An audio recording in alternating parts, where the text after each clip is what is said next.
Reciban un saludo desde donde quiera que se encuentren. Este es una actualización para la sexta sesión del Consejo Técnico Escolar, momento 3, en la Estrategia Nacional para promover trayectorias educativas y mejorar los aprendizajes de los estudiantes en educación básica, mismo que se nos ha solicitado que se dé revisión. Recuerde que la página del blog la encontrará en las descripciones y si necesita dar lectura a algo en específico, pues hay que darle pausa para no tardarnos mucho en las lecturas y que el video sea largo. Esto es lo que trae la Estrategia Nacional. Se divide en 4 apartados. Es un documento de 74 páginas. Vamos a ver cada uno de ellos en esta revisión.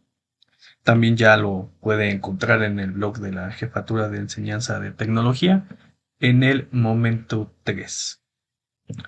Bueno, pues vamos a comenzar. El logro educativo es el título 1 que tiene por propósito definir los alcances de este término y mostrar la manera en que se presenta en nuestro país antes de la pandemia y lo que se esperaría con el arribo de esta. Bien, vamos a comenzar. Se encuentra en el documento en las páginas 9 a la 23 todo este primer título. Vamos a ver la definición que se tiene para logro educativo. Nos comenzamos con un texto en el cual pues vamos a extraer solamente lo que nos es de interés. Se define, van a haber dos, este es el primero, como el conjunto de conocimientos, habilidades, destrezas y valores que debe alcanzar el aprendiz en relación con los objetivos o resultados de aprendizajes. Más adelante viene otra definición, se la adjudicamos a López Salmorán, quien añade al concepto un conjunto de variables de cómo se puede constatar el logro educativo y vienen estos tres: permanecer en la escuela, lograr los aprendizajes esperados y realizar trayectorias escolares continuas y completas. De las dos definiciones que están aquí en pantalla, tenemos estas implicaciones. Los aprendizajes y avances deben ser medibles y debe haber un nivel de dominio aceptable. De la primera, pues vamos a encontrar que viene el concepto de la evaluación. Y según la UNESCO, pues, podemos evaluar a través de pruebas diagnósticas a nivel de aula, exámenes oficiales estandarizados o evaluaciones estandarizadas a gran escala. Con esto, pues, esto es útil para dar cuenta no solo del progreso individual, sino de la eventual eficacia de la escuela y del sistema educativo en su conjunto. Aquí pues nos remarcan esta importancia sobre la evaluación. Ahora vamos a ver cómo está el logro educativo en nuestro país. Primeramente vamos a observarlo antes de la pandemia. Y bueno, pues vamos a encontrar que las evaluaciones muestran lo siguiente: que no se logran adquirir habilidades y los conocimientos, que hay inequidad en la distribución de aprendizajes a distintos niveles socioeconómicos, o que los aprendizajes pues también dependen de la modalidad educativa de las escuelas, y estas aparte concentran a un cierto nivel socioeconómico y cultural definido, que los aprendizajes pues están relacionados con las condiciones socioeconómicas y culturales y de las escuelas, que el ingreso de los estudiantes presentan diferencias en sus habilidades. Aquellos alumnos que son procedentes de grupos de condiciones de marginación y pobreza normalmente obtienen los resultados más bajos, y bueno, la escuela no ha logrado reducir las desventajas de origen, lo cual reproduce brechas de desigualdad. Viene viene el enfoque a sexto de primaria sobre la prueba PISA 2018, donde presentan un comparativo. El comparativo da un diferencial positivo, muy pequeño, pero al final de cuentas un diferencial positivo. Después viene otra sobre el nivel de logro en la prueba para lenguaje y comunicación y en matemáticas, en el cual pues hacemos un señalamiento al nivel 1 en matemáticas, que hay una disminución, pero en el nivel 1 esa disminución, esa es favorable. Después tenemos el puntaje promedio por tipo de escuela en la prueba Planea, y observamos que el tipo comunitario y el tipo privado son los que están teniendo una disminución. hacia la prueba de 2018. Después, proporciones de estudiantes en el nivel 1. El nivel 1, recuerde que es el que se desea que se tenga más bajo, por lo que en el tipo indígena y general pública logran una ligera disminución hacia 2018. Ahora vámonos con secundaria. El diferencial es negativo. Ya esto ya no es favorable. Prueba PISA 2017. Igual que en primaria, porcentaje de estudiantes por nivel de logro en la prueba planea. Hay un aumento en lenguaje y comunicación, muy cercanos en matemáticas, y hay un incremento en los niveles 4. Por el tipo de escuela en la prueba planea, pues tanto la comunitaria como telesecundaria son quienes tienen una disminución. Técnicas públicas, pues más o menos es el mismo, y las privadas tienen un aumento tanto en lenguaje como en matemáticas. Con respecto al nivel 1, vemos que en lenguaje y comunicación hay un aumento. Ya podrán ver ustedes dependiendo del tipo de escuela que deseen ver. Y en matemáticas comunitaria y telesecundaria tienen ese aumento.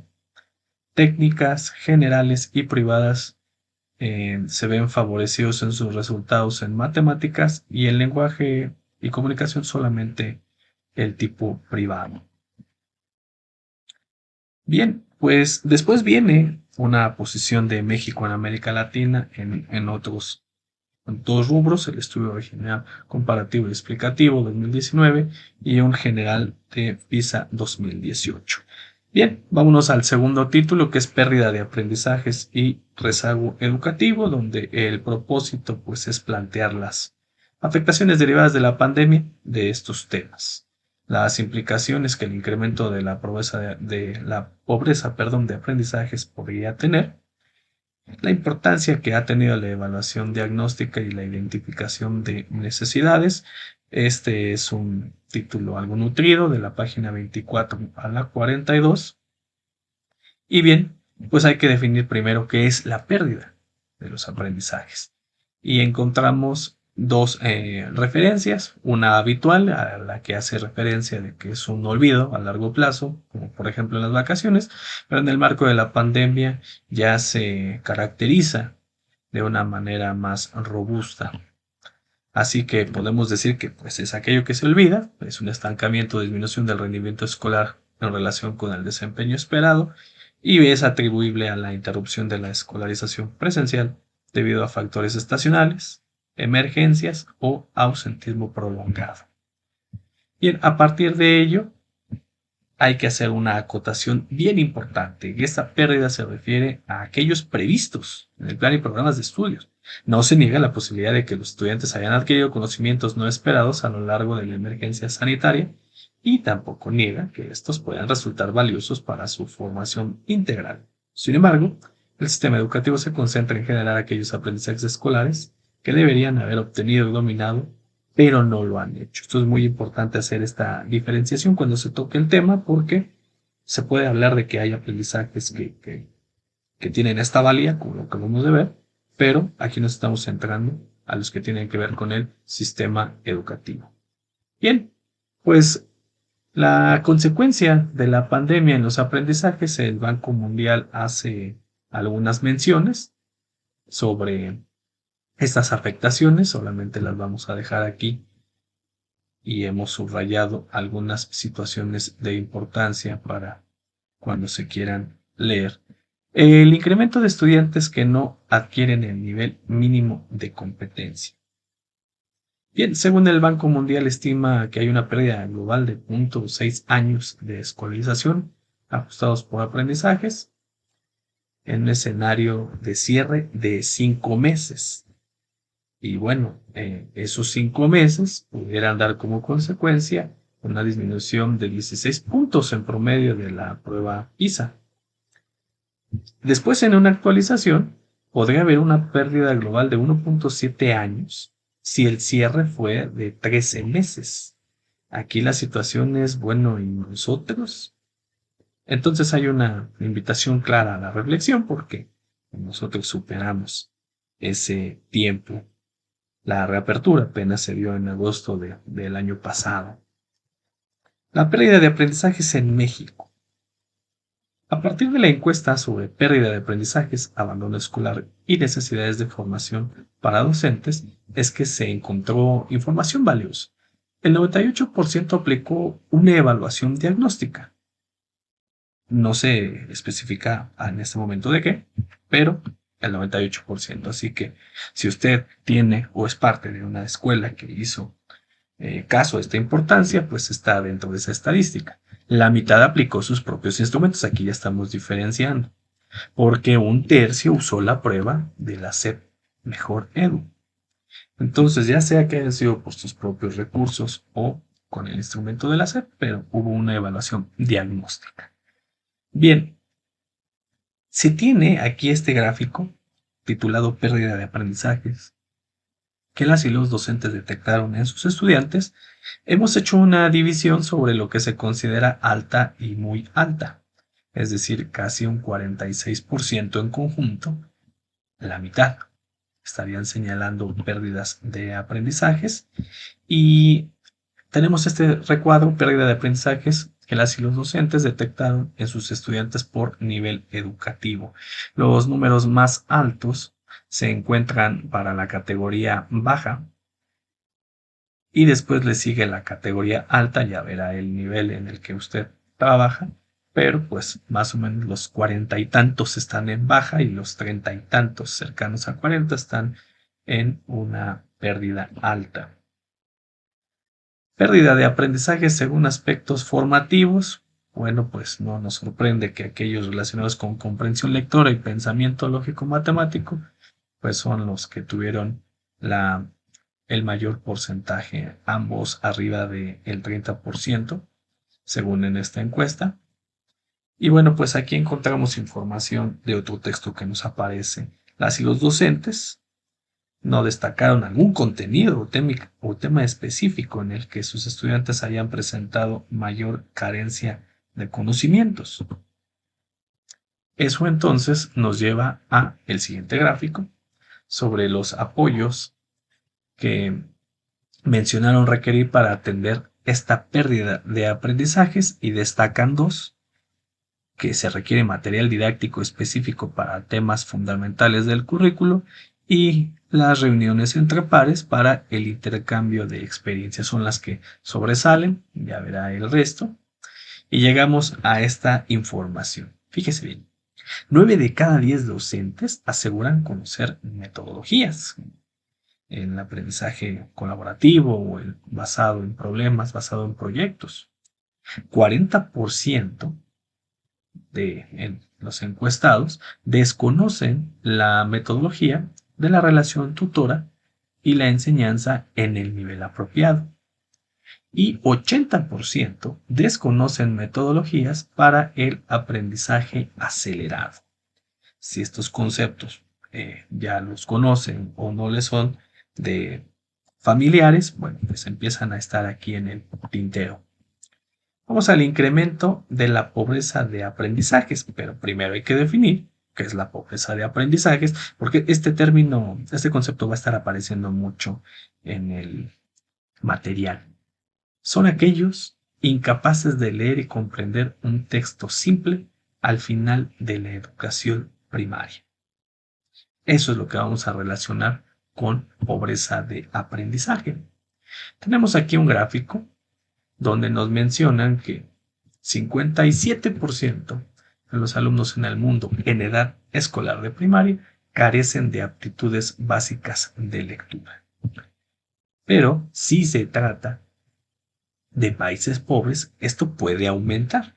Nos aproximan a un 80% de alumnos que entonces tendrían o carecen de aptitudes básicas de lectura. En México, según el Banco Mundial, en 2019, 43% de los egresados de primaria no eran competentes en lectura. Se está entonces subrayando esta situación. Y organismos internacionales recomiendan acciones. Y aquí vamos a destacar 4 acciones que son las siguientes. El primero, asegurar el compromiso político y técnico con objetivos, medios y medidas claras para la lectura con comprensión, basado en planes adecuadamente financiados. El segundo quizá ya tiene que ver más con nosotros, garantizar una enseñanza eficaz para la alfabetización, donde pues se espera que haya una capacitación adecuada, incluso que haya materiales, guías pedagógicas que pues, se pongan a disposición de cada uno de las y los docentes. El tercero, asegurar el acceso oportuno a más y mejores textos apropiados para la edad y las habilidades de las y los estudiantes. Y finalmente el cuarto, garantizar que niñas y niños aprendan a leer primero en el idioma que hablan y entienden. Afectaciones en materia de rezago escolar y rezago educativo. Lo primero que se va a hacer aquí es diferenciar ambos. El rezago escolar es cuando un estudiante reprueba un curso, lo repite o deja de asistir a la escuela por algún periodo, sin importar que más tarde se reincorpore o no. Se genera un desfase.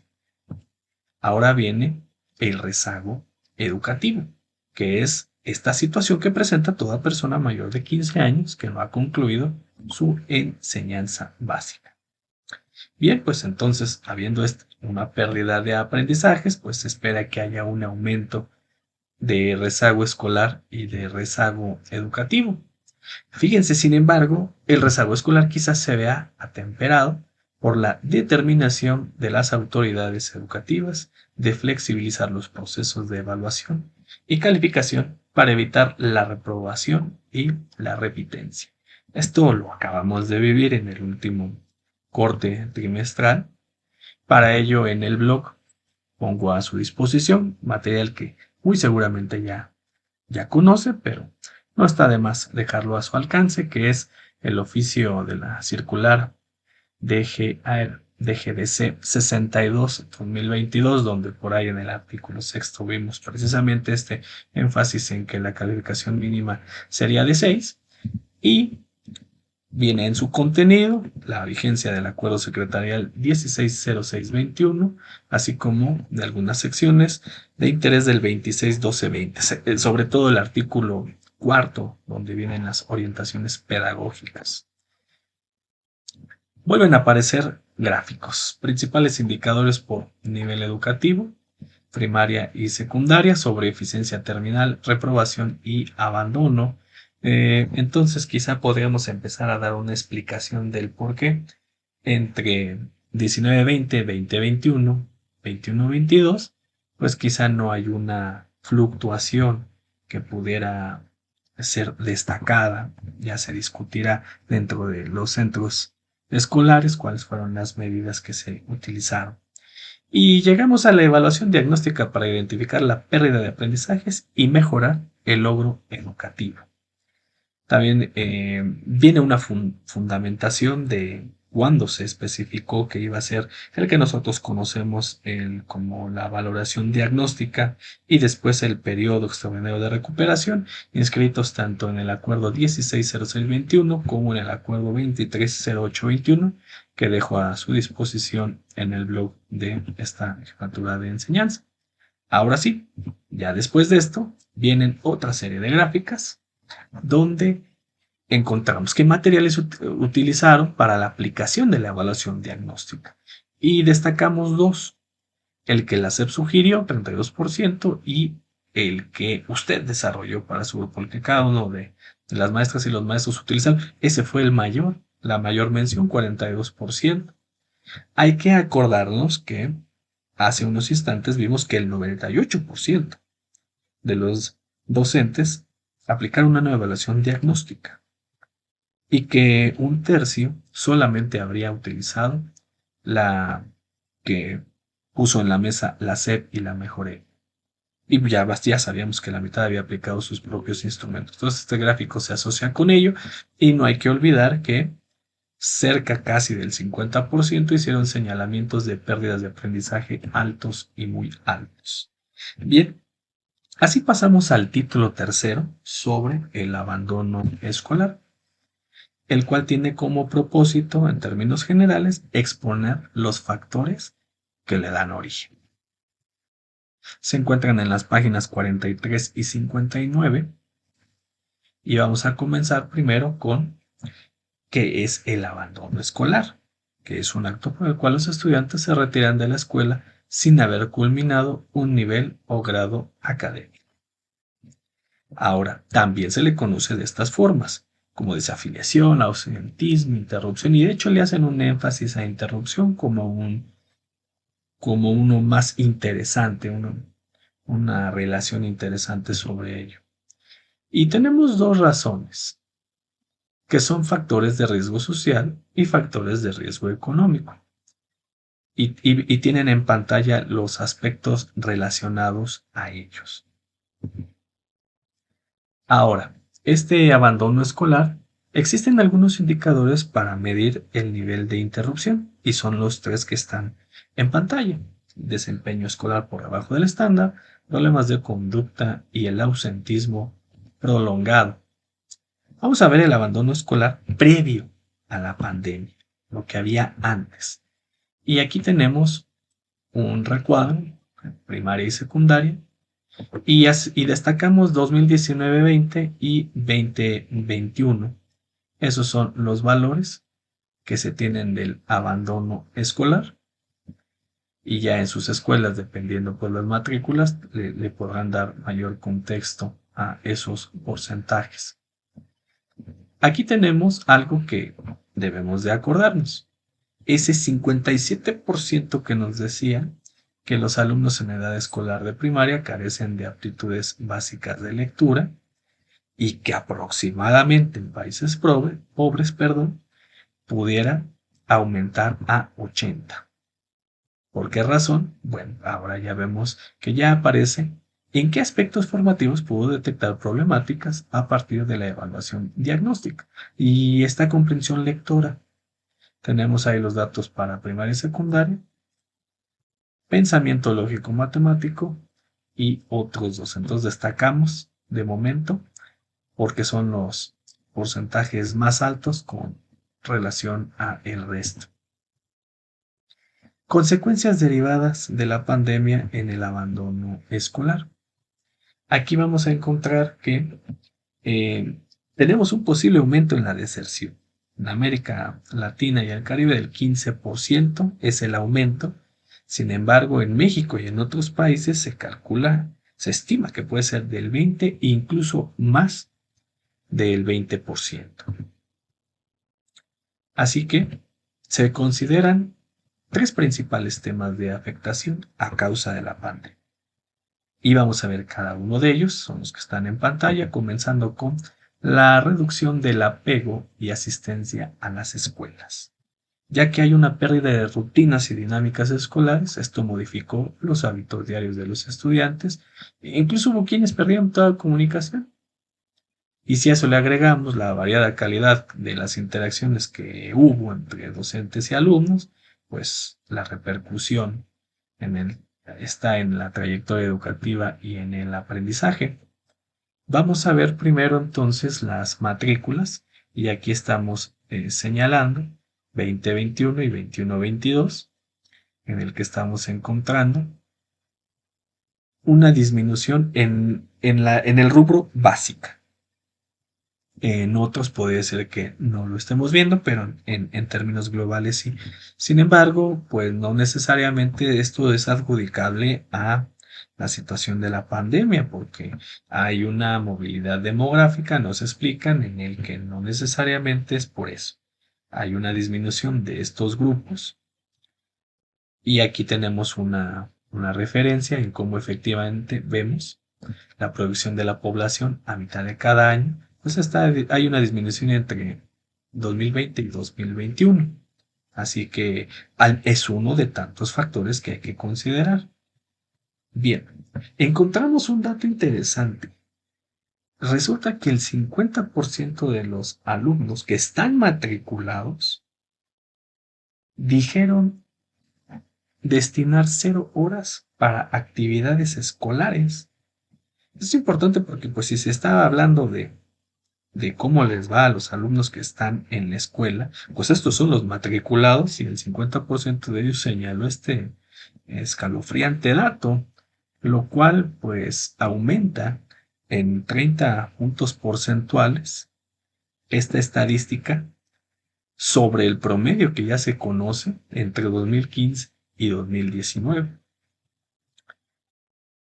Aquí la disminución en la intensidad en que se realizan actividades escolares es un factor que dificultará la reincorporación presencial. Esto pues en las escuelas ya lo han estado viviendo en diferentes medidas. Puede desmotivar este regreso. Entonces la problemática aquí se encuentra en la mesa, que ya cada escuela de todos modos la tenía. Viene un gráfico relacionado con la asistencia de los alumnos. Notará que a partir de enero de este año hay una disminución en la gráfica de arriba de la asistencia de 7 millones, baja y pues apenas por ahí de 6 millones. En la gráfica verde, que son las escuelas con clases presenciales, ahí también estamos viendo ese seguimiento que medio empieza a recuperarse hasta el final con relación a 17 de diciembre. Es decir, el recuadro que está es la lectura de importancia, por supuesto contrastando con lo que cada una de sus escuelas tenga, pero este es el escenario global. Vamos con el segundo, que es la interrupción del aprendizaje y pérdida de ellos mismos. Y es que debido al cierre de las escuelas, 72 millones de niños en edad de asistir a la escuela primaria podrían verse afectados por la pobreza de aprendizajes. Recuerde que definimos que era la pobreza de aprendizajes como la incapacidad de leer y comprender un texto simple al final de la educación primaria. Volviendo a la encuesta, vamos a encontrar la siguiente información. Los temas de mayor carencia de conocimientos en lenguaje y comunicación pues están repartidas casi equitativamente entre las 4 unidades de análisis. Si bien es cierto hay una más pequeña, la primera es por la escala de graficación, casi todas están repartidas de la misma forma, así que no destaca alguna en particular. Y en el caso de matemáticas nos dicen también que es lo mismo. Aquí estamos recogiendo de la forma textual porque no hay un gráfico y vemos que forma espacio y medida pues también no se aleja mucho de las otras unidades de análisis.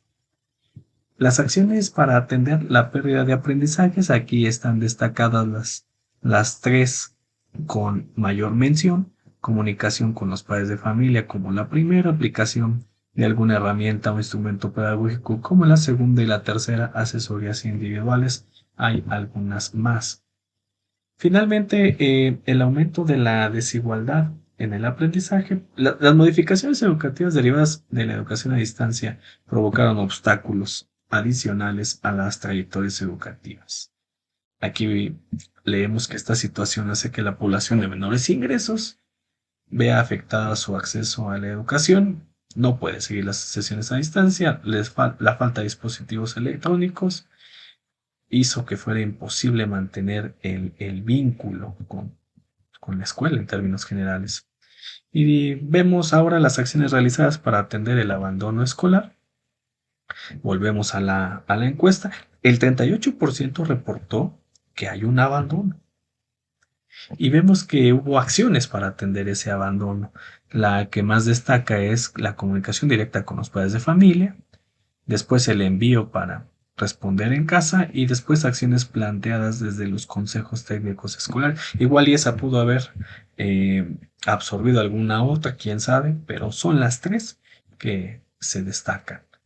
¿Y qué opciones hubo empleadas para atender el abandono?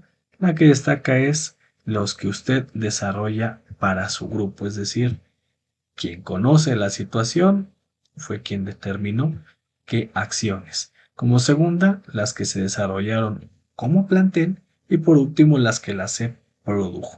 Entonces aquí destacan la particularidad de cada uno de los casos de las escuelas. Sobre si se usó algún sistema de alerta temprana, 3/4 partes de los encuestados mencionaron que sí. Ojo al 12.4% que no y al otro que desconoce, porque es importante tener instrumentos de identificación. Eso en cada una de las escuelas será buen tema para platicar. Y bueno, pues como se ha visto, la pérdida de aprendizajes, el rezago educativo y el abandono escolar son aspectos que ya estaban presentes previo a la pandemia, solamente que ahora se intensificaron. Y bueno, pues todo este es el preámbulo para llegar a lo que es la Estrategia Nacional para promover trayectorias educativas y mejorar los aprendizajes de los estudiantes de educación básica, el cual tiene como propósito pues exponer las 5 acciones que forman parte de la estrategia. Las encuentra en la página de la 60 a la 62 y vamos a ver cuáles son estos cinco pasos que aparecen en el gráfico. Cada uno de ellos vamos a verlo por separado. 1. Promoción de la aplicación de la evaluación diagnóstica y uso de los materiales realizados entre CEP y Mejoredu en todas las escuelas de educación básica. Lo que se busca es de que en distintos momentos en el texto nos mencionan inicio de ciclo escolar y mitad. Yo estoy incluyendo, ¿por qué no?, fin del ciclo escolar, que se puede estar examinando de la forma como se ha estado haciendo, es decir, esa misma prueba nuevamente aparece a lo largo del tiempo para ver los cambios que se han dado. Si usted en sus escuelas han optado por una prueba particular, pues la verdad que es una gran recomendación volver a practicar la misma. Segundo, desarrollo de un protocolo de atención socioemocional para estudiantes de educación básica.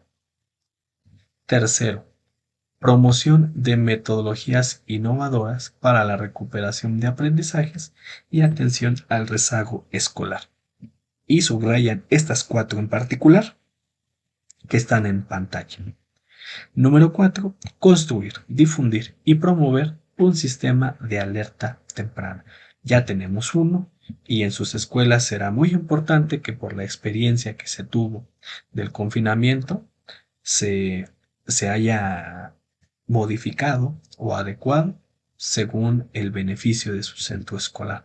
Y por último, pues la promoción de la caja de herramientas y del acervo de clases de lengua materna y matemáticas de la estrategia Aprende en Casa. Particularmente de la caja de herramientas le dejo también un acceso en el blog de la Jefatura de Enseñanza de Tecnología para poder ingresar a todos esos documentos que vieron la luz al inicio del ciclo escolar.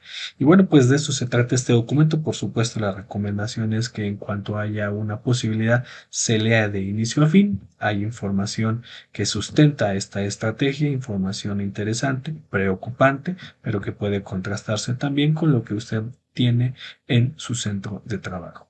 Le vuelvo a agradecer muchísimo el favor de su atención. Ojalá y haya encontrado algo de interés y utilidad en este material. Hasta la próxima.